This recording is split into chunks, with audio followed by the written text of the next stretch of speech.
So, trailing to the same question, we've been seeing that our Chief Minister Stalin is in Europe, and we've been seeing the German investments in auto and wind energy sector. How do you think this will shape the Chennai's market in terms of warehouse and infrastructure park? Very good question. We've seen this theme of government consistently going to large forums. They also have to represent themselves and also keep telling the world that we are second to none, right? That is what is happening with all of these MOUs that get executed. This German visit of the CM, that's a big morale boost for a lot of companies, especially European companies which are trying to set up in India. We have seen some very large investments that are coming on board. So one on the renewable side, we are seeing that there is companies that are looking at investing into Tamil Nadu. Very few companies which have a lineage in terms of infrastructure. When I say infrastructure, not roads or bridges, this is also happening to do with the metro. So there's companies which are like Heron Connect, which have been there, delivered a lot of metro projects. They have been very, very instrumental in growth of the state. They are expanding. So these are companies that are looking at options. Nordbremse, again another client which is kind of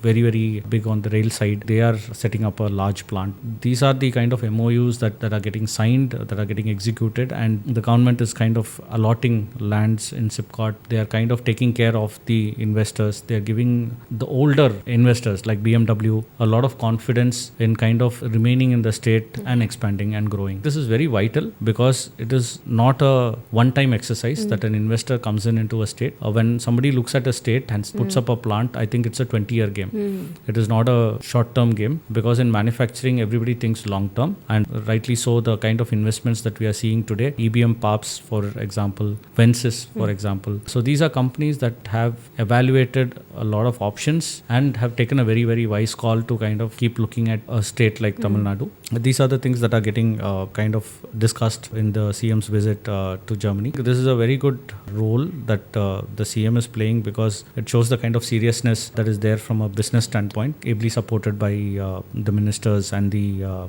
bureaucracy. It's kind of a ecosystem that is required to give the necessary confidence for investors. And like we discussed in fast, the kind of execution and the speed at which the work is happening, that will give a lot of confidence to investors to kind of invest in the state again. That is what is happening with regard to the Germany visit of the CM.